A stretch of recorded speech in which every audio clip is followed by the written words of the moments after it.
சரி, மீண்டும் அனைவருக்கும் வணக்கம்.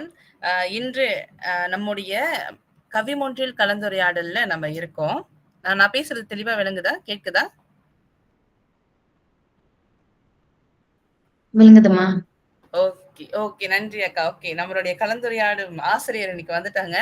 மகிழ்ச்சியா இருக்கு அக்கா பார்க்கறதுக்கு. சரி, மீண்டும் வணக்கம். வணக்கம் அக்கா. இன்றைய என்ன சொல்லலாம், நிகழ்ச்சியினுடைய நாயகி நம்ம அக்கா தான். அவங்களுடைய முகத்தை நம்மளுக்கு அழகா காட்டிட்டாங்க. சரி, கவிமொன்றில் கலந்துரையாடல். இன்று நம்ம எடுத்திருக்கிற புத்தகம் கவிதை தொகுப்பு கவிஞர் மனுஷபுத்திரன் அவர்களுடைய கவிதை தான். மனுஷபுத்திரன் எழுத்தாளர் கவிஞர் கவிஞர் மனுஷபுத்திரன் அவர்களுக்கு வந்துட்டு அறிமுகம் தேவையில்லை அப்படின்னு தான் சொன்னோம். ஏன்னா அவரு மிகப்பெரிய ஒரு கவிஞர். உங்க எல்லாருக்குமே அவரை பத்தி தெரியும். கண்டிப்பா அக்கா அவங்களுடைய ஒரு பகுதியா அவரை பற்றி பேசுறதுக்கும் இருப்பாங்க. ஆக நான் நேரா அக்காவுக்கு போயிடுறேன். இன்று கலந்துரையாடுபவர் ஆசிரியர் ஜமுனாஸ்ரீ. அவங்க சிலாங்கூர் மாநிலத்தில் இருக்கிற ஒரு பள்ளியில் தான் வந்துட்டு ஆசிரியரா பணிபுரிஞ்சுட்டு இருக்காங்க. கூடுதல் தகவல் சொன்னோம் அப்படின்னு சொன்னா, நம்ம கவிமன்றலுக்கு முன்னுக்கு இயல் மன்றம் கரும்பலகை அப்படின்னு சொல்லிட்டு ஒரு குழு வைத்திருந்தோம். பலருக்கும் அது தெரியும். அந்த குழுல இருந்து அந்த குழு ஆரம்பத்துல பார்ட்டிசிபெண்டா ஜாயின் பண்ண மக்கள்ல ஒரு சிலர், அதுல நானும் ஒரு ஆள். அதுக்கப்புறம் தான் இயல் மன்றத்தின் செயலாளராக. ஆக அப்படி எங்களோட நாங்க எல்லாம் ஒன்றா இணைந்து அந்த குழுல வந்துட்டு நிறைய பேசியிருக்கோம், நிறைய கலந்துரையாடி இருக்கோம். அங்கிருந்து உருவானவங்க தான் வந்துட்டு ஜமுனாஸ்ரீ அக்காவும். ஆக இன்று அவங்க இரவுக்கு கைகள் இல்லை அப்படின்ற கவிதை தொகுப்பு தான் வந்துட்டு நம்மகிட்ட அவங்க என்ன பார்த்தாங்க, அவங்களுடைய பார்வை என்ன அப்படின்றத ஷேர் பண்ண போறாங்க. ஆக வாங்க நம்ம நேரடியாக அக்காவின் உரைக்கு செல்லலாம். அக்கா.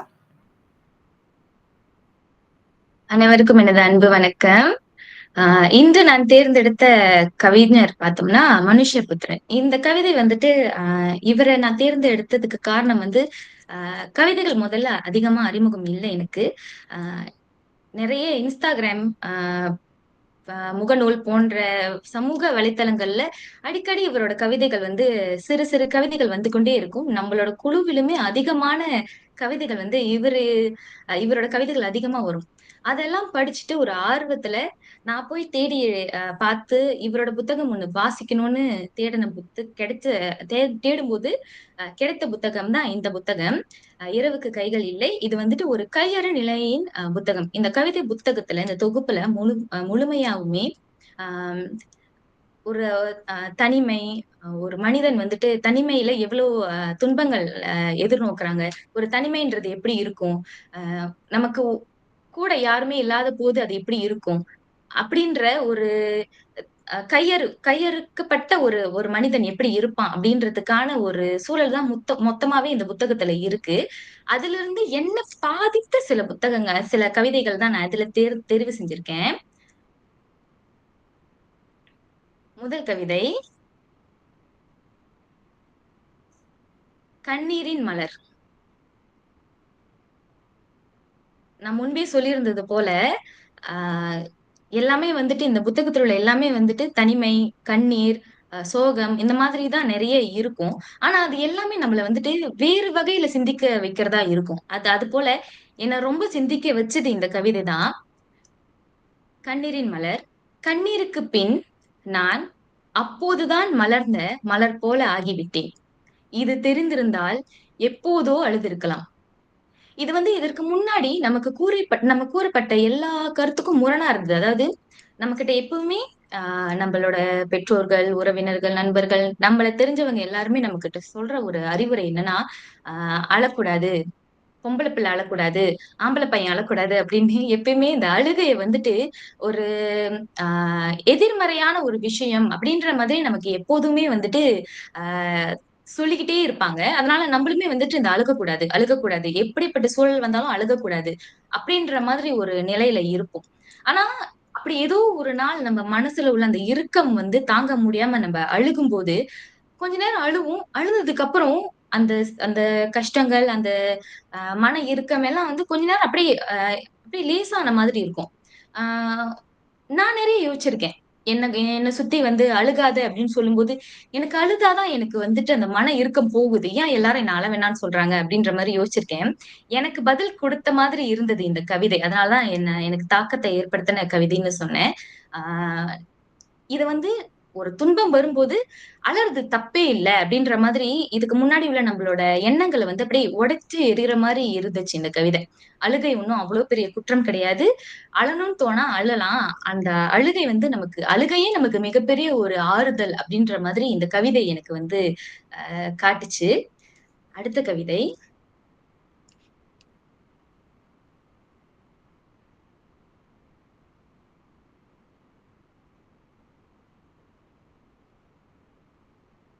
சரியும் பாறைகள்.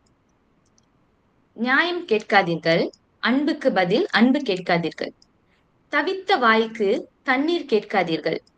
நீங்கள் காய் நீங்கள் காயப்பட்டு விழுந்த புறாவாக இருந்தால் ஒரு வெதுவெதுப்பான கரத்தின் அரவணைப்பை கேட்காதீர்கள். எனக்கு மட்டும் தர நேரமில்லையா என்று கேட்காதீர்கள். ஏன் என் கண்களை பார்த்து பேச மறுக்கிறீர்கள் என்று கேட்காதீர்கள். உங்களை சமாதானப்படுத்த சொல்லப்படும் காரணங்களில் தர்க்கமற்ற மௌனங்களை பற்றி கேட்காதீர்கள். நீங்கள் மலைச்சரிவில் தனியாக பள்ளத்தாக்கை நோக்கி உருண்டு செல்லும் அந்த பாறையை கவனியுங்கள்.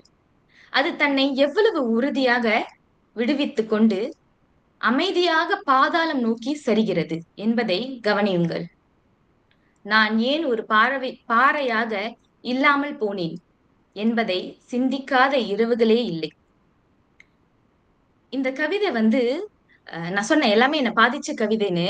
ஆஹ் நான் முதல்ல அந்த கவிதையை வாசிக்க ஆரம்பிக்கும் போது ஏதோ கேட்காதீர்கள் கேட்காதீர்கள்னு வரும்போது நான் என்ன நினைச்சேன்னா, அன்புக்கு நம்ம ஏங்கி இருக்கக்கூடாதுன்னு தான் முடிப்பாருன்னு நினைச்சேன்.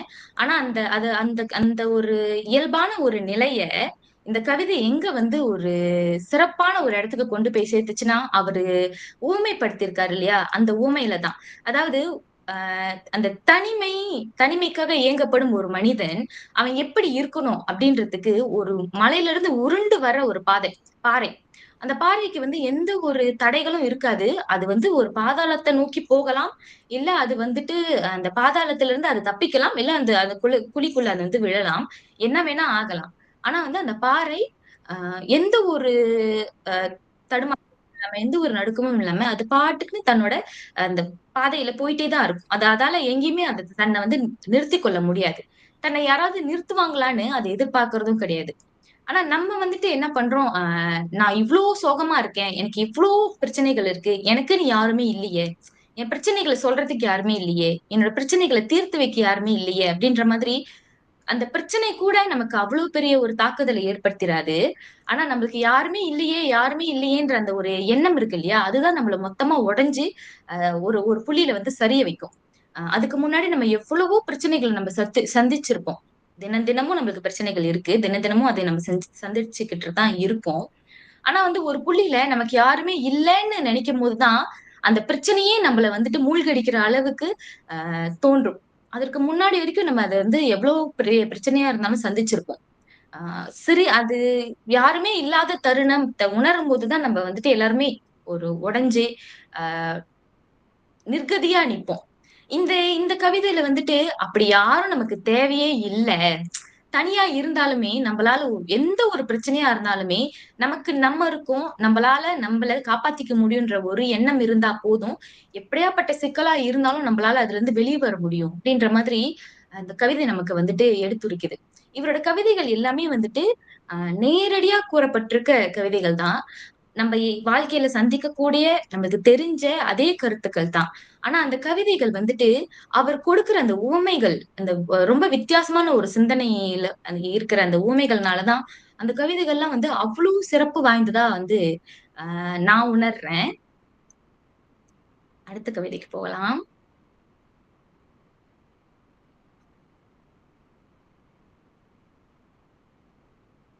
இதுவுமே வந்துட்டு எல்லாருக்குமே தெரிந்த ஒரு கருத்து தான்.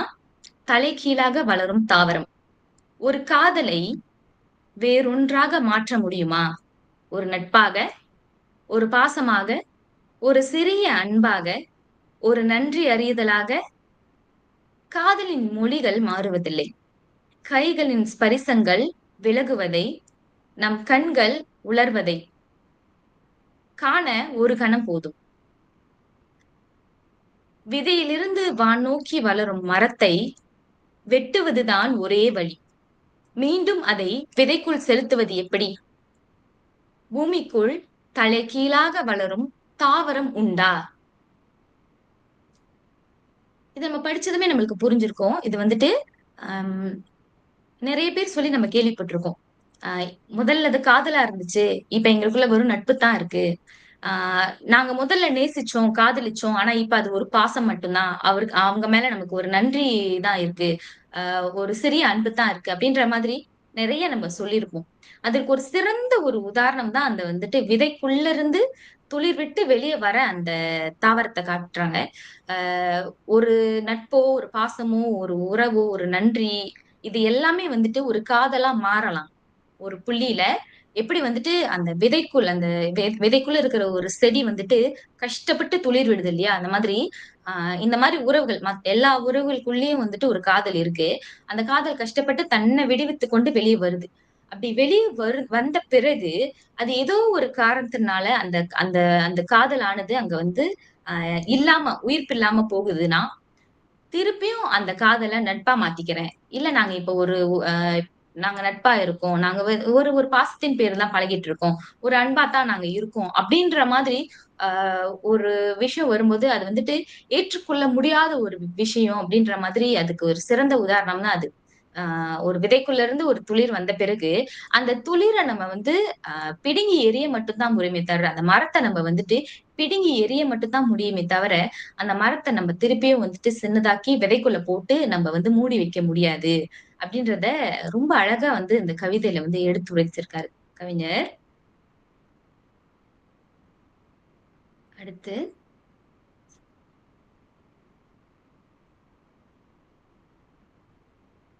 மூழ்கும் முறை.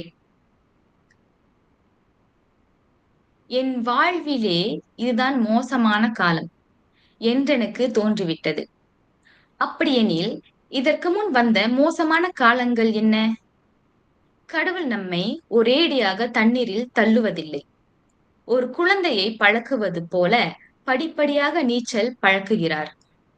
பிறகு ஏன் ஒரு நாள் தலையை பிடித்து ஒரேடியாக நீருக்கடியில் அமிழ்த்துகிறார் என்று தான் புரியவில்லை. இந்த கவிதையானது வந்துட்டு நமக்கு எல்லாரும் படிச்சதுமே புரிஞ்சிருக்கும். அதாவது, ஆ நம்ம வாழ்க்கையில நம்ம முதல்ல ஒரு கஷ்டத்த எதிர்நோக்கும் போது, இந்த கஷ்டம் நம்ம வந்து நமக்கு பெரிய ஒரு விஷயமா தெரியும். நம்ம ஏதோ நம்மள புடிச்சு ஒரு தண்ணிக்குள்ளேயே அமுத்துற மாதிரி இருக்கும்.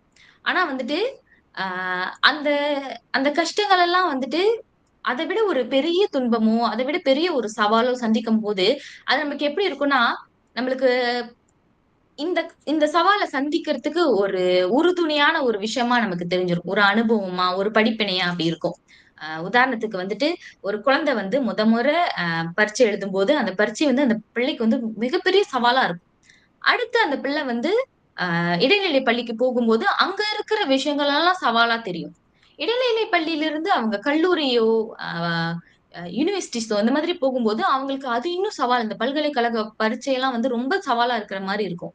அங்கிருந்து அவங்க வேலைன்னு வரும்போது, அந்த வேலையில் உள்ள சூழலும் அவங்களுக்கு வந்து, இதுக்கு நம்ம படிச்சுட்டே இருந்திருக்கலாமே! இந்த வேலை என்ன இவ்ளோ மன அழுத்தத்துக்குரியதா இருக்கு. அப்டின்ற மாரி இருக்கும்.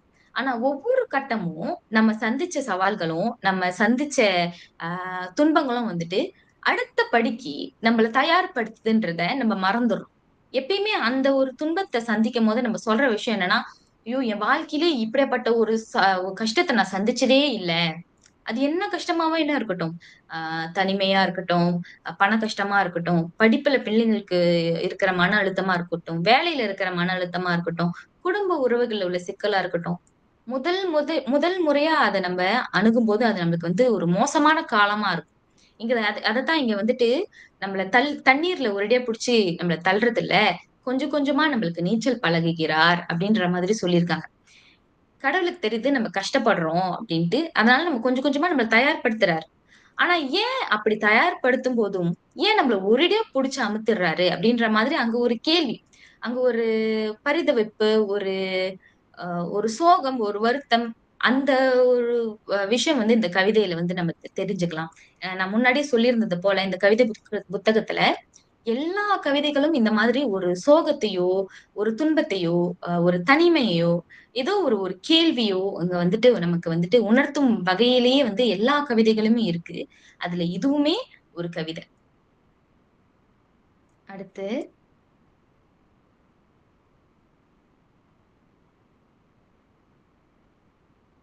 ஓகே. ஆ இருந்த கவிதையிலேயே எனக்கு ரொம்ப பிடிச்ச ஒரு கவிதை.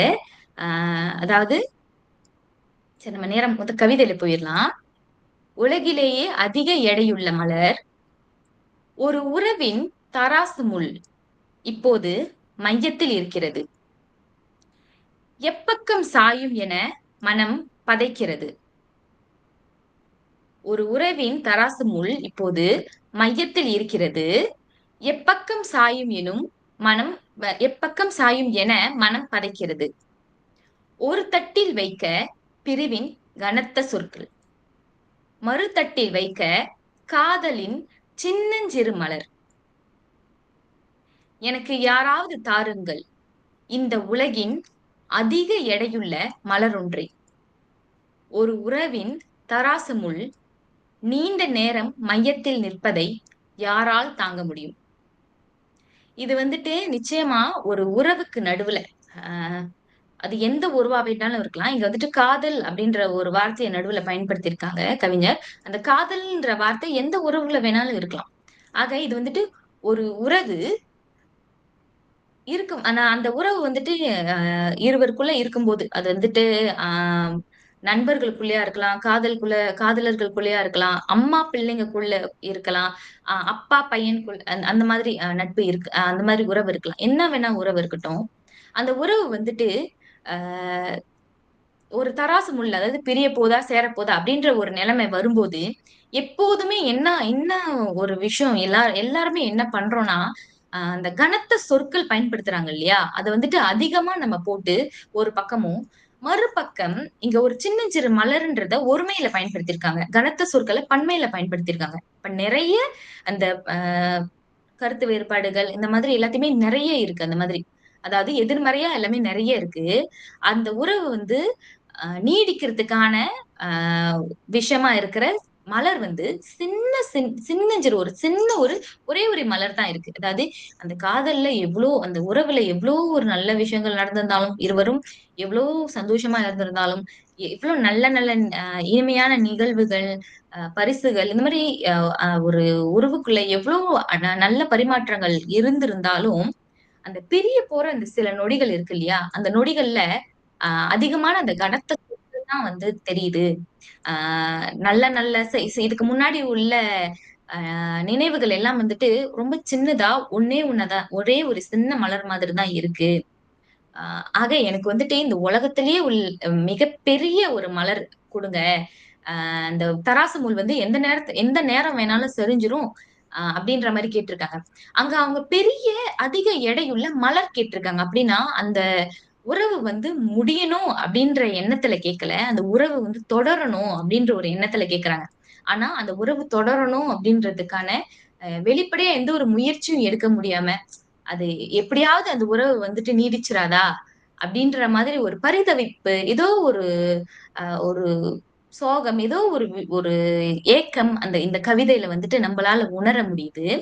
ஆ பிரிஞ்சு போற அந்த சின்ன சின்ன ஒரு தரு தருணம் இருக்கு இல்லையா? அத வந்துட்டு அந்த தராசுல இருக்கிற அந்த முள்ளுக்கு நிகரா வந்துட்டு இந்த கவிஞர் வந்து உவமைப்படுத்தியிருக்காரு. அது வந்து நமக்கு ரொம்ப தெளிவா அந்த ஒரு பிரிவின் ஏக்கத்தையும், பிரிவின் துயரத்தையும் நமக்கு வந்துட்டு காட்டுது. அந்த பிரிவு வந்து எப்படி ஏற்படுது? அப்படின்ற மாதிரி காட்டுனுச்சு இந்த கவிதை. அதனால எனக்கு வந்து இது ரொம்ப அ ஒரு சிறப்பான ஒரு கவிதை அப்படின்னு எனக்கு தோன்றியது. அவ்வளவுதான் எனது படைப்பு. நன்றி. நன்றி அக்கா. மிக்க நன்றி. அருமையானது ஒரு பார்வை அப்படின்னு தான் சொல்லணும். ஏறக்குறைய வந்துட்டு 6 கவிதைகளா? இருங்க நான் ஒரு முறை செக் பண்ணிடுறேன். ஆமா. 5 கவிதைகள். மொத்தமா இந்த புத்தகத்துல எத்தன கவிதைகள் இருந்தது அக்கா?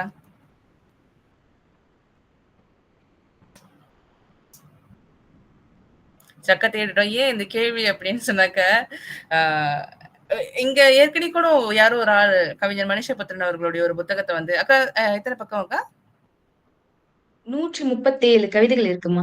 137. ஓகே. சரி அக்கா. அந்த புத்தகத்தோட அந்த சைஸ் மட்டும் காட்டிருங்க அக்கா எல்லாத்துக்கிட்டயும். அப்படியே புத்தகத்த கேமரால. புத்தகம் அவ்வளவு பெருசு இல்ல. சின்ன புத்தகம் தான். அவரோட ம். கவிதைகள் எல்லாமே வந்துட்டு இந்த சின்ன சின்ன வரிகள் தான் கவிதைகள். ஆ ஆமா. அந்த ரத்தின சுருக்கம். ஆமா. சில கவிதைகள் தான் வந்து 2 பக்கம், 3 பக்கங்கள் உள்ள கவிதைகளும் இருக்கு. ஆனா நிறைய கவிதைகள் வந்து சின்ன சின்ன கவிதைகள் தான். நம்ம கொஞ்ச நேரம் ஒரு 1 நிமிடத்துக்குள்ளயே நம்ம வந்து 2 கவிதைகள் அப்படி படிச்சிரலாம். அருமை அக்கா. சிறப்பு. ஏன் அப்டின்னா, இதற்கு முன்னுக்கும் வந்துட்டு நம்ம கலந்துரையாடல் செய்யும்போது, கவிஞருடைய ஒரு புத்தகத்த வந்து நம்ம கலந்துரையாடி இருந்தோம். மிஸ் யூ அப்டின்னு சொல்லிட்டு, அந்த புத்தகத்துடைய சைஸ் பார்த்தீங்க அப்டின்னு சொன்னா, நல்லா அந்த என்ன சொல்ல நல்லா பெருசா இருக்கும் சார். ஜைஜான்டிக்கா இருக்கும் சார். அந்த மாதிரி இருக்கும். அதுல இருக்கிற கவிதைகள்லாம் வந்துட்டு, ஏற்கனவே அக்கா சொன்னது போல தான். நமக்கு அ நம்ப தான் அங்க வாழ்றோம் அப்டின்ற மாதிரியான ஆமா இது நமக்கு நடந்த எங்கேயோ ஒரு மூலையில நமக்கு நடந்த ஒரு விஷயமாச்சே அப்டின்னு சொல்லிட்டு, நம்ம யோசிக்கக்கூடிய விஷயங்கள வந்துட்டு உள்ளடக்கிய கவிதைகளாக தான் பெரும்பாலும் இருக்கும். கிட்டத்தட்ட 1000த்துக்கும் மேற்பட்ட கவிதைகள் வந்துட்டு அந்த கவிதை தொகுப்புல இருக்கும். வாய்ப்பு கிடைச்சா நான் வந்துட்டு குழுல புகைப்படம் எடுத்து அனுப்புறேன். ஆக, அ அப்படியாக இன்று இந்த 137 கவிதைகள்ல 5 கவிதை தேர்ந்தெடுக்கிறதுக்கு அக்கா கண்டிப்பா கஷ்டப்பட்டுருப்பாங்க. ஏன்னா எல்லாமே நம்மளுக்கு வந்து இது எடுக்கலாம், இது எடுக்கலாம்னு தோணும். ஆனா நேரம் நம்ம பார்க்கணும் அல்லவா? ஸோ அந்த வகையில இந்த 5 கவிதைகள் ரொம்ப சிறப்பா இருந்துச்சு அக்கா. ரொம்ப நன்றி. உங்களுடைய பார்வையும் ரொம்ப அருமையா இருந்தது. சரி, நான் இத பத்தி பேசுறதுக்கு முன்னுக்கு, கலந்திருக்கிறவங்கலாம் வந்துட்டு உங்களுக்கு ஏதாவது கருத்தோ, அல்லது உங்களுடைய பார்வை வேற மாதிரி இருக்கு, இப்படி நான் யோசிச்சிருக்கேன் அப்படின்னு சொல்ல விரும்புறீங்கன்னா, உங்களுடைய மைக் திறந்து பேசலாம்.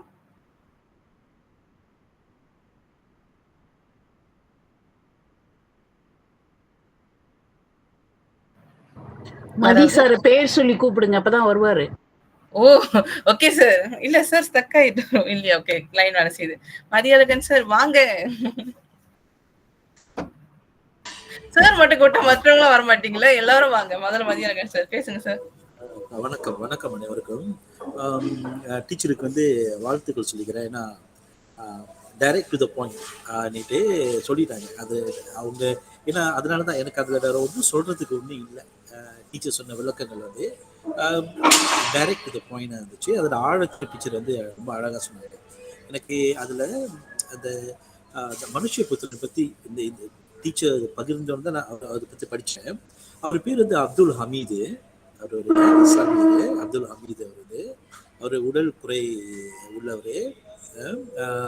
அவர் கவிதைகள் வந்து ரொம்ப என்னது இயல்பாக தான் இருக்கு. ரொம்ப இயல்பாக நம்ம நார்மலாக படித்து புரிஞ்சுக்கிற மாதிரி தான் இருக்கு. ஸோ டீச்சர் எல்லாத்தையும் சொல்லிட்டனால எனக்கு பெருசாக அதில் ஒன்றும் சொல்ல தோணல. எனக்கு அது அந்த ஒரு விஷயம் ஒன்று நல்லா இருந்துச்சு. இந்த உலகிலேயே அதிக எடை உள்ள மலர்னு சொல்லிட்டு அது கொஞ்சம் பார்க்கலாமா? கொஞ்சம் டிவைட் டீச்சர் திவ்யா லெஃப்ட் பண்ணிட்டாங்களோ?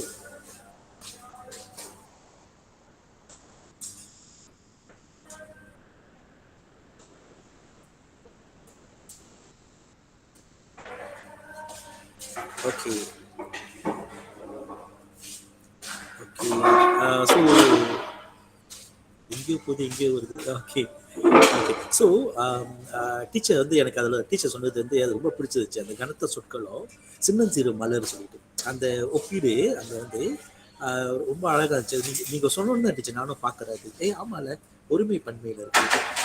அது இன்னும் கொஞ்சம் ஆட் பண்ணிக்கலான்னு அது வந்து இது வந்து ஒரு எதிர்பார்ப்பு, ஒரு எக்ஸ்பெக்டேஷன். ஒரு ஆணோ பெண்ணோ ஒரு ஒரு ஒரு நடுநிலையான ஒரு அந்த நடுவில் இருக்கிறதுனால முடிவு எடுக்க முடியல. முடிவு எடுக்கிற நேரத்தில் அவர் என்ன பண்றாரு, எவ்வளோ நேரம் தான் காத்து இருக்கிறது. ஒரு உலகின் தராசு முள் நீண்ட நேரம் மையத்தில் நிற்பதை யாரால் தாங்கிக் கொள்ள முடியும்? நம்ம ஒரு சில விஷயங்களுக்கு பதில் வந்து நம்மளுக்கு உடனே கிடைக்கும். மனசு அந்த பதிலுக்காக காத்திருக்கிறது அந்த மீனேஜ் சொல்லுவாங்களே, அந்த இது வந்து யுகங்கள் மாதிரி தோணும்னு சொல்லுவாங்களே. அப்போ அவர் என்ன சொல்றாரு, கனத்த சொற்கள் ஆயிருமா வேணான்னு சொல்லிடுவாங்களான்னுட்டு என்ன சொல்றாரு, எனக்கு யாராச்சும் விறுவிறுன்னு ஒரு பெரிய மலர் ஒன்று கொடுங்க சொல்லிட்டு அந்த சின்னஞ்சிறு பூ மேல அவர் வைக்க பார்க்கிறாரு. வச்சு பார்த்தா அப்படின்னா ஒரு சந்தோஷமான விஷயத்த தான் அவர் எதிர்பார்க்கிறாருன்னு சொல்லி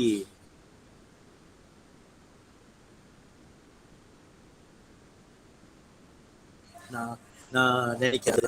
அதிக சொல்லி நினைக்கிறேன். அப்பதான் அது பக்கம் சாயும் முழு பக்கம் சாயும் அவருக்கு வேண்டிய பதில் கிடைக்கும். ஏன்னா அந்த காத்திருப்பு வந்து ரொம்ப கொடுமைன்னு சொல்ல மாதிரி இருக்கு. அதை தவிர எனக்கு டீச்சர் கொடுத்த விளக்கம் வந்து ரொம்ப அழகா இருந்துச்சு. இதுல இந்த இந்த தழைக்கீழாக வளரும் தாவரம் வந்து டீச்சர் ரொம்ப கரெக்டாக எக்ஸ்பிளைன் பண்ணாங்க. எனக்கு அதில் ஒரு விஷயமும் இல்லை. ஆனால் என்னன்னா அந்த ஒரு காதலை வேறொன்றாக மாற்ற முடியுமா? காதல்னா காதல் தானேன்ட்டு நம்ம ஒரு சிலர் வந்து யாராச்சும் ஒரு பொண்ணோ ஒரு பையனோ யாராச்சும் காதலிச்சாங்களா, நம்ம வந்து நம்ம கண்ணுக்கு அவன் சரியில்லைன்னா நம்ம சொல்லுவோம், உனக்கு அறிவே இல்லையா, உனக்கு வேற ஆள் கிடைக்கலையா, வேலையை அவங்க என்ன வேலை செய்றாங்க பார்த்தியா, நிறைய விஷயம் பார்ப்போம். விதவிதமான காதல்லாம் இப்போ நம்ம பார்க்குறோம். நீட்டு அந்த எதுவுமே பார்க்காம வர்றது தான் உண்மையான காதலோன்னு எனக்கு கூட தோணுது. அப்போ நானும் காதலிச்சு தான் திருமணம் பண்ணேன். அவங்களும் ஆசிரியர் தான். அப்போ அப்போ வந்து ஒரு ஆசிரியர் கல்யாணம் பண்ணால் நல்லா இருக்குமே பண்ணிட்டு ஒரு ஒரு எதிர்பார்ப்பு வைக்கிறோம் பாருங்க. ஒரு எதிர்பார்ப்பு இதுவே வந்துடுது பாருங்க. அப்போ நான் யோசிக்கிறேன், அதுக்கு அது அது ஒரு உண்மையான காதலாக இருந்திருக்குமா பாருங்க. ஏன்னா ஒரு காதலை வேறொன்றாக எப்படி மாத்துறது? நம்ம இப்போ பொண்ணுட்டு கேட்கறோம், உனக்கு அறிவு இல்லை, அவங்க கூட போய் சுத்துறேன், அவனை போய் கல்யாணம் பண்றேன், அவனை காப்பாற்றுவானா? அதுதான் ஒரு காதலை வேறொன்றாக மாற்ற முடியுமா? முடியாது. காதல்னா காதல் தான், அவ்வளவுதான். இதுல வந்து ஸோ ஆனா இதே தான் டீச்சர் இந்த கவிதையெல்லாம் இப்போ எப்படித்த டீச்சர் நம்மளுக்கு தோணுது, ஒரு சில விஷயங்களை வந்து உடைக்க சொல்லுது. அதே இந்த கலாச்சாரம், அதே சரித்திரம், அதே இது சாங்கிய சம்பிரதாயம் பிடிச்சி தொங்கிட்டு இருக்க வேணாம், ஒன்று எதுவும் ஒட்டைச்சு வாங்கடா, பிரேக் த செயின் சொல்லுது. அது நல்லதுக்கா கெட்டதுக்காக கூட தெரியல. நாளைக்கு கலாச்சார சீரழிவுன்னு சொல்லி ஒரு விஷயம் அங்கே வந்துடுமா கூட தெரியல எனக்கு. பட் வெரி பியூட்டிஃபுல்லாக எக்ஸ்பிளைன் பண்ணீங்க டீச்சர். ஓகே, நன்றி, வணக்கம். நன்றி சார், மிக்க நன்றி. சாருடைய பார்வைக்காக தான் நாங்கள் எல்லாம் காத்திருந்தோம். ஆக இப்போ மற்றவர்களாம் இப்போ வந்து பேச ஆரம்பிச்சிடணும்னு நினைக்கிறேன். வாங்க, வேறு யாராவது உங்களுடைய கருத்தை பகிர நினைத்தால் தாராளமாக உங்களுடைய மைக் திறந்து பேசலாம். சரி, காத்திருக்கிற அந்த வேலையில நான் என்னுடைய கருத்தை சொல்லணும்னு நினைக்கிறேன். உண்மைக்கு சார் சொன்னது போலதான் வந்துட்டு எனக்குமே தோணியது. இந்த உலகிலேயே அதிக எடையுள்ள மலர் அப்படின்னு சொல்லும்போது அக்கா சொன்ன ஒரு பார்வை அதை பார்த்து எனக்கு ரொம்ப வியப்பா இருந்துச்சு. ஆமா அப்படின்ற மாதிரி. அது மூலியமா எனக்கு இன்னொரு கருத்து கிடைத்தது. என்னுடைய இணைப்பு சரியா இருக்கா? கேக்குதானே பேசுறது? ஓகே. ஓகே, அக்கா சொன்னது வியப்புக்குள்ளாகிய ஒரு விஷயம் இருந்துச்சு. ஆக எனக்கு அது படிக்கும்போது எப்படி இருந்துச்சு அப்படின்னா, ஒரு பையன் வந்து ஒரு பையனோ ஒரு பொண்ணோ லவ் சொல்லிட்டு அதுக்கு வந்து ஆன்சர் கிடைக்குமா கிடைக்காதா, என்ன கிடைக்க போகுது அப்படின்னு சொல்லிட்டு காத்திருக்கிற அந்த ஒரு தருணம். அதான் எனக்கு ஒரு மிகப்பெரிய எடை இருக்கிற ஒரு பூ கொடுத்தீங்க அப்படின்னு சொன்னாக்க வச்சுட்டு அந்த தரா சொன்னது எவ்வளவு நானும் இப்படி பதில் கிடைக்காம உட்காந்துட்டு இருக்கிறது அப்படின்ற மாதிரி யோசிக்கிறதா நான் நினைச்சேன். இது ஒரு கவிதை கூட இருக்கு. சட்டுன்னு எனக்கு ஞாபகம் வரல. ஒரு எழுத்தாளர் எழுதிய ஒரு கவிதை என்னன்னாக்க, நான் வந்து உங்ககிட்ட என்னுடைய காதல சொல்லிட்டேன், இப்ப நீ வந்துட்டு அதை தலையில வச்ச ஒரு பூ, அந்த பூ வந்து ஒரு ரிஃப்ளாக்ஸிவ் வச்சு அவங்க சொல்லுவாங்க, இப்ப அதை தலையில வைக்க போறியா இல்ல தண்டவாளத்துல வைக்க போறியா அப்படின்னு சொல்லி. எனக்கும் சரியா ஞாபகம் வரல, சார் யோசிக்கிறாங்க. ஆக அந்த மாதிரிதான் இந்த கவிதையும் எனக்கு இருக்கு. அதை தாண்டி இந்த 5 கவிதைகளுமே வந்துட்டு ரொம்ப சிறப்பா இருந்துச்சு. அக்காவுடைய பார்வை. சொல்லுங்க சார். டக்குன்னு அந்த வரிகள் ஞாபகம் வந்துருச்சு. நான் மறந்துடுவேன் நினைக்கிறேன். இந்த அந்த அஜித்தோ தபு இந்த இல்ல என்று சொல்ல ஒரு கணம் போதும் ஒரு பாட்டு இருக்கும் இல்ல? கண்டினியூ பண்ணுங்க. ஆக அதுதான். அதை தாண்டி அக்கா சொன்ன கருத்து மூலியமா எனக்கு என்ன வியப்ப கிடைச்சா, ஆமா உண்மைதான். நடந்த நிறைய விஷயங்களை வந்துட்டு எப்படி உடனே வந்துட்டு மறந்துட்டு பிரிஞ்சு போனோம் அப்படின்ற முடிவை எடுக்கிறாங்க அப்படின்றதுமே எனக்கு ஒரு கேள்விக்குறியாதான் இருக்கு. அதை பார்த்தா பயமாவும் இருக்கு. ஆக அதை போன்ற விஷயங்கள் நான் பார்த்தேன். அதை தாண்டி எனக்கு இந்த 5 கவிதைகள் வந்து இந்த கண்ணீரின் மலர் அப்படின்ற கவிதை வந்துட்டு ரொம்ப ரொம்ப அதிகமா பிடிச்சிருந்துச்சுன்னு சொல்லலாம். ஏன்னா அது என்னமோ உண்மைதான் நினைக்கிறேன். நான் அழுத்ததுக்கு அப்புறம் பார்த்தா ரொம்ப ஃப்ரெஷ்ஷா இருக்கிற மாதிரி இருக்கும். அப்ப அழுது முடிச்சுட்டாங்க, எல்லாம் நீ விட்டுட்டு போயிருச்சு அப்படின்ற மாதிரி. ஆக அழுகையும் ஒரு சில நேரங்கள் என் நல்லதுக்கு தான் நினைக்கிறேன். சரி, வேற யாராவது உங்களுடைய கருத்து? இல்ல எப்படித்தமா கேட்டிருக்கணும், எல்லாத்தையும் உதாரணம் கொடுக்க சொல்லி இருக்கணும். எப்ப அழுதீங்க இந்த மாதிரி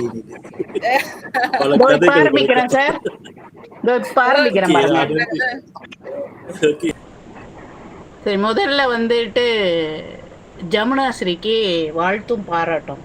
ஏன்னா எனக்கு ரொம்ப காலத்துக்கு முன்பே இந்த மனுஷபுத்திரம் மேலே ஒரு கண்ணு.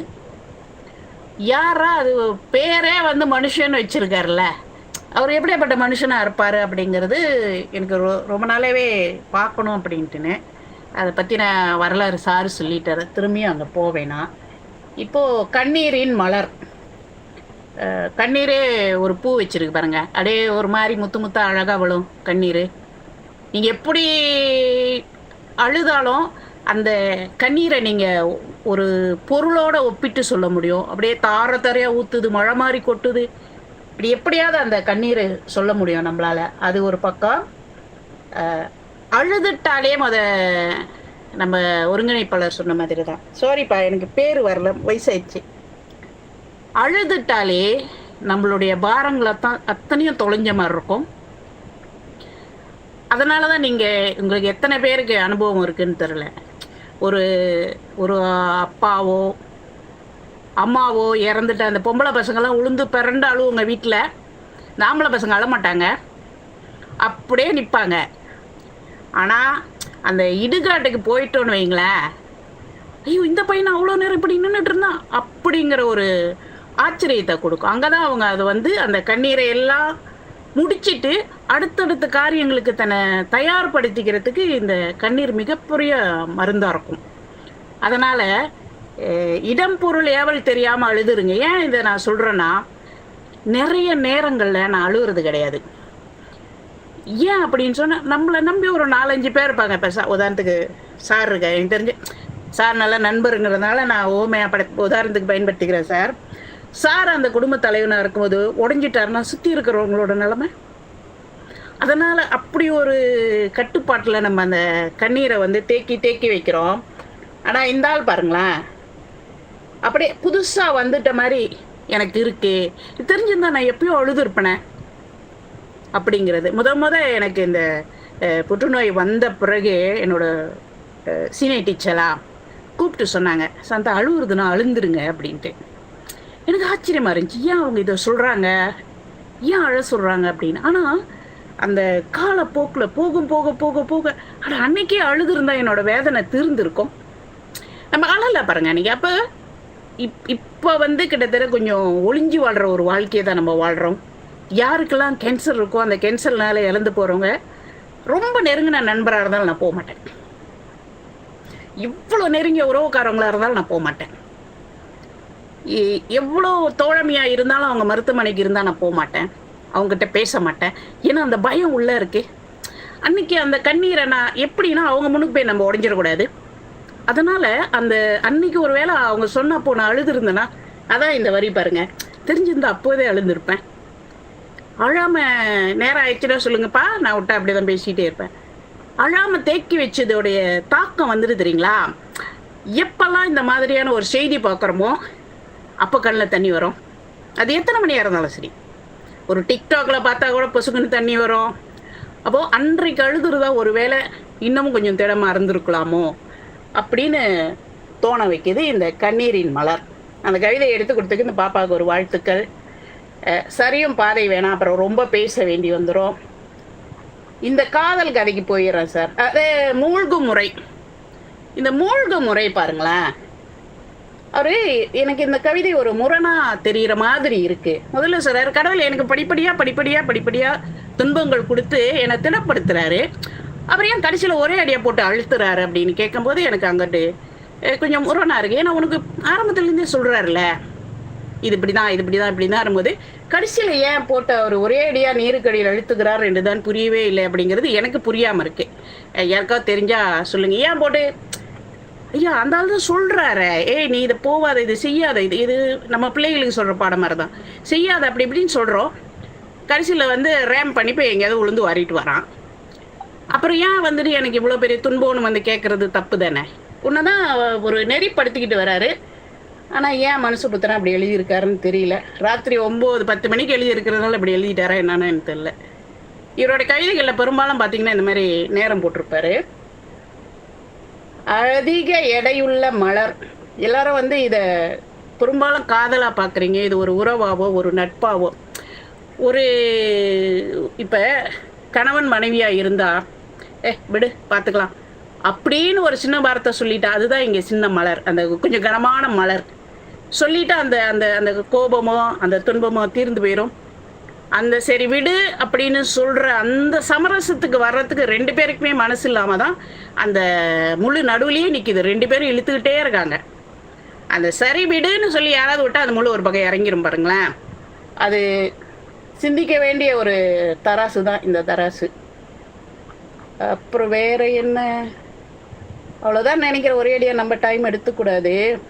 இந்த கவிதை எனக்கு மூழ்கும் முறை அது வந்து கொஞ்சம் முரணாக இருக்க மாதிரி எனக்கு தோணுது. பிறகு தலைகீழாக வளரும். எதையோ நம்ம முடிஞ்சதை எதையும் மாற்ற முடியாது. விதையை இது ஒரு வார்த்தைகளுக்கு கூட நம்ம பயன்படுத்தலாம். எத்தனையோ வார்த்தைகள் அழகாக இருக்கு, நம்ம ஏன் இந்த வார்த்தையை பயன்படுத்துகிறோம் பல நேரங்களில் யோசிச்சிருப்போம். நம்ம விட்டுட்ட வார்த்தையை திரும்ப எடுத்து வாய்க்குள்ளே போட முடியாது. அதுதான் இந்த தலைகீழாக இருக்கிறது. ஒரு விதை வளர்ந்து வெடித்து வெளியே வந்துட்டு பிறகு திருப்பி எப்படி அதை நடுறது? முடியாது. தலைகீழாக நெட்டு வைக்க முடியும்? வாழாது. அதுக்கு மேலே அதே நீங்கள் தலைகீழ நட்டால் வாழாத. தெரில போன்ஜாய் வளருமா என்னன்னு தெரில. மதி சார் நாளைக்கு ரிசர்ச் பண்ணி சொல்லிடுவார் பாருங்களா. மற்றபடி வாழ்கிறதுக்கான வாய்ப்பு இல்லை. புரட்டி போடுற எதுவுமே வந்து சரிப்படாது. அப்போ காலத்தோடு அதை அப்பப்போ நேரத்தில் அப்பப்பே நம்ம நகர்த்திக்கிட்டு போயிட்டோம்னா யாருக்கும் எந்த சிக்கலும் இருக்காது. நல்ல கவிதைகள். திரும்பியும் ஜமுனாஸ்ரீக்கு நம்மளுடைய வாழ்த்துக்கள். நான் திடீர்னு தான் வந்தேன், அதனால தான் திசை தெரியாமல் உட்காந்துருக்கேன் அப்படின்ட்டுன்னு சொன்னது. இந்த வாய்ப்புக்கு ரொம்ப நன்றி சார். ரொம்ப பேசியிருந்தா மன்னிச்சுக்கிங்க சார். நன்றி நன்றி டீச்சர், நன்றி ஆசிரியை. சரி, டீச்சர் இப்போ ஒரு கேள்வி வச்சிருக்காங்க, யார் அதுக்கு பதில் சொல்ல போறா? முதல்ல வந்துட்டு கலந்துரையாடி அக்கா கிட்டே நம்ம கேட்டுடலாமா? அக்கா சரி, டீச்சரோட கேள்வி வந்துட்டு முதல்ல சொன்னதுக்கும் அடுத்து சொன்னதுக்கும் வந்துட்டு முரணா இருக்கு அப்படின்னு. ஆமா டீச்சர், நான் படிக்கும் போதுமே எனக்கு வந்துட்டு அப்படித்தான் இருந்தது. ஆனா எனக்கு இன்னொரு ஒரு ஒரு மாதிரியும் புரிஞ்சுது. நான் எனக்கு தோணுன கருத்தை நான் சொல்றேன். அதாவது அவங்க முதல்ல வந்துட்டு இதுதான் என் வாழ்விலே மோசமான காலம் என்று தோன்றிடுச்சு. அப்படியெனில் இதற்கு முன் வந்த மோசமான காலங்கள் என்ன? இப்ப நமக்கு வந்து ஒவ்வொரு முறை வரும்போதும் அது மோசமான காலம் தான் அப்படின்னு நமக்கு தோணுது அப்படின்ற மாதிரி சொல்லிட்டு, கடல் நம்மள ஒரேடியா தண்ணிக்குள்ள மூழ்க வைக்கிறது இல்ல. ஒரு ஒரு ஒரு ஒரு பாடத்தையும் நமக்கு கொடுக்குறாரு. அப்ப ஒவ்வொரு வாட்டியும் நம்மளுக்கு மோசமான நிலைமை நம்ம யோசிக்கிறது வந்துட்டு நமக்கு அந்த ஒரு சிக்கல்ல வந்து அடுத்தடுத்து வரப்போற சிக்கலுக்கு ஒரு பாடமா தான் அமையுது. அப்ப ஏன் கடைசியில வந்துட்டு பிறகு ஒரு நாள் தலையை பிடித்து ஒரேடியாக தண்ணீரில் அமிழ்த்துகிறார் என்று தான் புரியவில்லை. அந்த வரைக்கு எனக்கு எப்படி புரிஞ்சதுன்னா, அதுவுமே அவங்களுக்கு வந்துட்டு இதை விட ஒரு மோசமான சூழல் வந்ததில்லை அப்படின்னு சொல்லியிருந்தாங்க இல்லையா முதல் கண்ணியில. அதோட ஒரு தொடர்பா தான் நான் இதை பாக்குறேன். அதாவது என்னதான் நமக்கு வந்துட்டு நமக்கு நம்மளே சமாதானப்படுத்திக்கிட்டாலும், இது நமக்கு ஒரு படிப்பின, நம்மளுக்கு இது ஒரு பாடம் அப்படின்னு நம்மளே சமாதானப்படுத்திக்கிட்டாலும், அடுத்த கணம் ஒரு சிக்கலோ, அடுத்த கணம் ஒரு பிரச்சனை வரும்போதோ, நம்ம திரும்பியும் நம்ம யோசிக்கிறது என்னன்னா, கடவுள் ஏன் நம்மள இப்படி கஷ்டப்படுத்துறாரு ஒரேடியா அப்படின்ற மாதிரி ஒரு புள்ளியில தான் நம்ம போய் நிற்போம். என்னதான் வந்து அது நமக்கு வந்து ஒரு படிப்பினை, நம்மள வழிகாட்டுது, இந்த மாதிரி என்ன ஒரு சமாதான விஷயம் எதுவா இருந்தாலும் நமக்கு அது தெரிஞ்சாலுமே, சிக்கல்னு வரும்போது கடைசியா நம்ம கொண்டு போய் நிப்பாட்டுறது எங்கன்னா, அப்ப ஏன் எனக்கு இது இவ்வளவு கஷ்டமான ஒரு சூழல்ல குடுக்குறாங்க? இதுக்கு முன்னாடி இப்படி ஒரு சூழல் இருந்ததில்ல. இதுதான் ரொம்ப கஷ்டம். அப்படின்ற மாரி நமக்கு தோன்றுது இல்லையா? அதத்தான் அங்க அவர் குறிப்பிட்டிருக்காரோ, அந்த மாதிரி அப்படின்னு எனக்கு தோணுது. இது என்னுடைய கருத்து. மதி சார், உங்களோட கருத்து sir? Teacher, actually very beautiful teacher நீங்க சொன்னது. நான் பேசுறது விளங்குதா? ஹலோ, கேக்குது சார், கேக்குது. ஆக்சுவலி ஏன்னா நானும் இப்போ திரும்ப அதுதான் பார்த்தேன். நீங்க சொல்றதுதான் சரி. எப்படின்னா, முதல்ல வந்து ஒரு குழந்தைய பழக்குவது போல படிப்படியாக நீச்சல் பழக்குகிறார். அதன் பிறகு வந்து அமிழ்த்துகிறார். என்னன்னா அந்த அமிழ்த்துவதும் ஒரு பயிற்சி தான். நம்ம இன்னும் உறுதியாக இன்னும் நிறைய யோசிக்க, அந்த அமிழ்த்திலிருந்து வெளிவர யோசிக்கிறதுக்கு கடவுள் வந்து நமக்கு வழி கொடுக்குறாரு. நம்ம இப்போ டீச்சர் சொன்ன மாதிரி தான். என்னன்னா, ஒரு காலகட்டம் வந்து நம்ம கடவுளையும் நம்ம திரும்ப கேள்வி கேட்டுறோம். இதுக்குதான் என்னை நான் பிறந்தனா, இதுக்குதான் நீ படிச்சியா, இதுக்கு நீ எனக்கு படைக்காம இருந்திருக்கலாம்னு பயங்கரமா கேள்வி கேட்டுறோம். ஸோ நம்ம அது பயிற்சி, இதுவும் ஒரு பயிற்சி தான். வாழ்க்கையில் அடுத்த எல்லைன்னு மோசமான வாழ்க்கைலாம் வரும்னு சொல்லிட்டு அவர் பயிற்சி தான் கொடுக்குறாரு. ரைட்டு.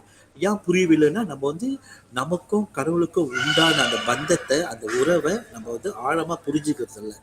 அடுத்தது கடவுள் மேல அந்த கடவுளை நம்பினோர் கைவிடப்படாதவங்க. அந்த அளவுக்கு நம்ம 100% நம்ம வந்து கடவுளை நம்புறது இல்லையோ, ஒரு சில சூழ்நிலைகள் வந்து கொஞ்சம் ஒரு படி பின்னால போய் நிற்கிறோமோ பண்ணிட்டு. ஸோ ஒரு விஷயத்தை நம்பக்குள்ள முழுமையா 100% நம்பினா, சாத்தியம்னு சொல்லி நம்பினா இந்த மாதிரி கேள்விகள் வராது. சரண்டர் சொல்லுவாங்களே, ஏன்னா நம்ம கடவுள்கிட்ட வந்து நம்ம செய்ய வேண்டியது சரண்டர் தானே சொல்லிட்டு. ஸோ அதுதான் நானும் நினைக்கிறேன். ஒரு பயிற்சியாக நினைச்சிட்டோமா அது சிக்கல் இல்லைன்ட்டு. அதுதான் டீச்சர் சொன்னாங்க. ஸோ டீச்சர் சொல்றது நான் அக்ரி பண்றேன் டோட்டலி. தேங்க்யூ. நன்றி சார். நன்றி அக்கா. டீச்சர் ஓகேவா? ஆசிரியை அந்த ஆசிரியை ஓகே, அவங்க கை ஓகே, நம்ம போஸ் சொல்லிட்டா தெரியுமாலா? இல்ல உண்மைதான் டீச்சர், நானுமே அதான் நினைக்கிறேன். ஏன்னா ஒரு கட்டத்துல சொல்லுவோம், ஓகே இதுதான் மோசமான ஒரு வாழ்க்கை நேரம் போல நம்மளுக்கு அப்படின்ட்டு. அடுத்த காலமே ஓகே நல்லாதான் இருக்கு அப்படின்னு சொல்லிட்டு போயிருவோம். ஆனா திருப்பி ஏதாவது ஒரு பிரச்சனை வரும்போது, ஐயோ ஏன் எனக்கு மட்டும் இதை நீங்க கொடுத்து வடிக்கிறீங்க அப்படின்னு ஒரு வார்த்தை பயன்படுத்துவோம். எனக்கு மட்டும்தான் இதெல்லாம் நடக்குதான்னு. சோ இது மனிதனுடைய இயல்பு நான் நினைக்கிறேன். ஆக ரொம்ப நன்றி. வேற யாருக்காவது கருத்து இருக்கா? எனக்கு ஒரு சின்ன விஷயம், நான் வந்து தெரியல பெருமை பீத்திக்கிறேன்னா என்னன்னு தெரியல. எப்போதுமே நான் அப்படி நடிச்சது இல்லை. என்ன மட்டும் ஏன் அப்படி செய்யறேன், எனக்கு மட்டும் ஏன் இதை கொடுக்குற அப்படின்னு நான் நினைச்சது இல்லை. இப்பயாவது இது எனக்கு தெரிஞ்சிச்சேன். ஆக்சுவலி நான் வந்து என்னை பற்றி பேசுகிறேன் நிறைய. நான் வந்து ஒரு 5-7 ஆண்டுகள் வந்து ஒரு கோயிலில் செயலாளராக இருந்தேன். கும்பாபிஷேகத்துக்கு உச்சி கோபுரம் வரைக்கும் ஏறி நான் வேலை பார்த்துருக்கேன். கோயில் கும்பாபிஷேகத்துக்கு அதுக்கு முன்னாலெல்லாம் வேலை செய்வாங்க. அதெல்லாம் அது முடிச்சதோட 2 வருஷத்துல ஒரு உள்ளுக்குள்ள ஒரு உறுத்தல், இதுலேருந்து வெளியாயிருன்ட்டு ஒரு வரி கடிதம் கொடுத்து நான் இங்கேருந்து போகிறேன்னு சொல்லிட்டேன். அது வெளியான ஒரே வருஷத்துல தான் எனக்கு கேன்சர்னு டிடெக்ட் பண்ண முடிஞ்சுச்சு. அப்போது நான் எப்படி அதை பார்க்குறேன்னா, நான் அந்த கோயிலே இருந்திருந்தேன்னா என்னுடைய நோய் பற்றின உணர்வு எனக்கு இருந்திருக்காது. அங்கே போகணும், வேலை செய்யணும், அப்படியே ஓடும். ஸ்கூல் முடிஞ்சு நேரம் அங்கே போயிடுவேன். ராத்திரி 10-11 மணி சமயத்தில் 1-2 ஆகும் வீட்டுக்கு வர்றதுக்கு. அப்படிலாம் இருந்துட்டு அதை டக்குன்னு விலகுனதோட இது வந்துச்சு. நான் எப்படி இதை பார்க்குறேன்னு சொன்னால், ஏதோ ஒரு சந்தர்ப்பத்தில் ஒரு இக்கட்டான சூழ்நிலையில் இருந்து கடவுள் நம்ம அங்கேருந்து நம்மளை விலக்கி விட்டுறாரு. அப்போது ஒரு கெட்டதுலேருந்து நமக்கு இன்னொரு நல்லதுக்கு செய்கிறதுக்கு தானே. நான் இப்படி யோசிச்சு பார்ப்பேன் எப்பயுமே. அங்கேயே இருந்த நேரம் நான் செத்து போயிருப்பேன், தெரிஞ்சிருக்காது எனக்கு. அங்கேருந்து விலகி வந்த பிறகு தான் என்னை பற்றி நான் யோசிக்க டைம் கிடச்சிச்சு. அப்போ நான் என்ன நினைக்கிறேன்னு சொன்னால், கடவுள் நம்மளை அங்கேருந்து விலக்கி இன்னொரு நல்ல நினைக்க அனுப்புகிறாரு அப்படிங்கிற மாதிரி தான் நான் எப்போதுமே யோசிச்சுக்கேன். இதை விட நான் இன்னும் பெட்டராக இருக்கேன். இந்த சூழ்நிலையில் எனக்கு இப்படி இருக்கா, என்னோட உனக்கும் கீழே உள்ளவர் கோடி அப்படின்ட்டு இருக்கு இல்லையா கவிதை, அந்த மாதிரி நினச்சி பார்த்துட்டு நிம்மதி நாட வேண்டியது தான். நான் பெரும்பாலுமே நான் அப்படி தான், ஒரு பெருமைக்காக சொல்லலை, பெரும்பாலும் அப்படி நினச்சிக்குவேன். எனக்கு ஏன் இதெல்லாம் நடக்குதுன்னு சொன்னால் எனக்கு ரொம்ப கோவம் வரும். நான் அங்கேருந்து ஓடி போயிடுவேன். அந்த நெகட்டிவ்குள்ளே என்னை இழுக்காதீங்க அப்படின்னு சொல்லிட்டு அங்கேருந்து நான் ஓடி போயிடுவேன். அதனால தான் வந்துட்டு இந்த கவிதையில் எனக்கு கொஞ்சம் முரணா தெரிஞ்ச மாதிரி இருந்தது. வாய்ப்புக்கு நன்றி. நிறைய பேசுறதுக்கு இந்த மனுஷபுத்திரன் எனக்கு வாய்ப்பு கொடுத்துருக்காருப்பா, ரொம்ப தேங்க்ஸ். வணக்கம். சந்தா டீச்சர் சொல்ற மாதிரி தான் உண்மையாவே இருக்கணும். எதையாவது ஒரு பிரச்சனைன்னு வந்தா அதை நம்ம ஏற்றுக்கொள்ளணும். நம்ம மனதை ஏற்றுக்கொண்டுருச்சுன்னா அடுத்து அது நம்ம பிரச்சனையா நினைக்க மாட்டோம். இது ஜுஜிபி, இது சின்ன பிரச்சனை தான், என்னால சாதிக்க முடியும், அடுத்த லெவலுக்கு நம்ம போறதுக்கு நம்மளை உயர்த்திக்க முடியும். அந்த பக்குவத்துலதான் எல்லாரும் இருக்கணும். ஆனா மனிதர்கள் அந்த பக்குவத்துல இல்ல. அதனாலதான் விழுந்து விழுந்து அடிபட்டு வந்தாலும் மீண்டும் மீண்டும் அந்த தவறை செய்யறோம். அதுதான் கடைசியா அவர் அழுத்துறன்றாருல. அப்ப நீ பட்டதானே, நான் உனக்கு சொல்லி கொடுத்ததானே, நீ ஏன் அதை கேட்கல, நீ ஏன் அதை உணரல? அதான் கடைசியா அவர் அழுத்துறாரு, மீண்டும் அனுபவிச்சு வான்ட்டு அப்படின்னு நான் நினைக்கிறேன். நன்றி. ஓகே அம்மா, ரொம்ப நன்றி. ஒரு வகையில அந்த நீருக்கு அடியில்னு சொல்றதுக்குள்ள ஏதோ விஷயம் இருக்கணும். ஏன்னா நீருக்கு அடியில் போனாதான் முத்தெடுக்க முடியும். ஸோ ஒரு ஒரு விஷயங்களை வெற்றியை போய் அடையணும்னா நம்ம மூழ்கி தான் ஆகணும் அப்படின்ட்டு ஒரு கான்செப்ட், அதில் ஒரு ஐடியா கொடுக்குறாரு கூட எனக்கு சரியா தெரியல, எப்படி இருக்கலாம் போல. நன்றி. ஜீனியஸ் சார், நீங்க மூழ்கதான் முத்து எடுக்க முடியும். இருக்கலாம், யோசிக்கலாம்.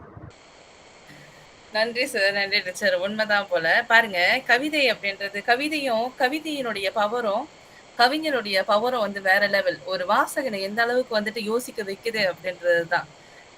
ஆக இது ஏன் நான் சொன்னேன் அப்படின்னு சொன்னாக்க, இன்னைக்கு நம்ம வந்து ஒரு 3 பேர் தான் திரும்ப திரும்ப பேசிட்டு இருந்தோம். ஒரு 3, 4 பேர் பேசினவங்க தான் பேசிட்டு இருந்தோம். ஆக இனி வர காலங்கள்ல, இனி வர கலந்துரையாடல்ல எல்லாருமே பேசணும். அப்ப அங்க இன்னும் நிறைய விஷயங்கள் வந்து நம்மளால அந்த முத்தப்பி கடல்ல இருந்து தேடி எடுக்க முடியும் அப்படின்னு நான் நினைக்கிறேன். ஆக இந்த வேளையில் கருத்துக்கள் பகிர்ந்து கொண்ட அனைவருக்கும் மிக்க நன்றி. மிக முக்கியமாக இன்று கவிஞர் மனுஷபுத்திரன் அவர்களுடைய கவிதையை வந்து எங்களுக்கு கொண்டு வந்து கொடுத்து எங்களுடைய இந்த இரவை வந்து ரொம்ப யோசிக்கக்கூடிய, எப்படி சொல்றது, ரொம்ப அழகா மாற்றி அமைத்த ஜவுனாஸ்ரீ அக்காவுக்கு ரொம்ப நன்றி.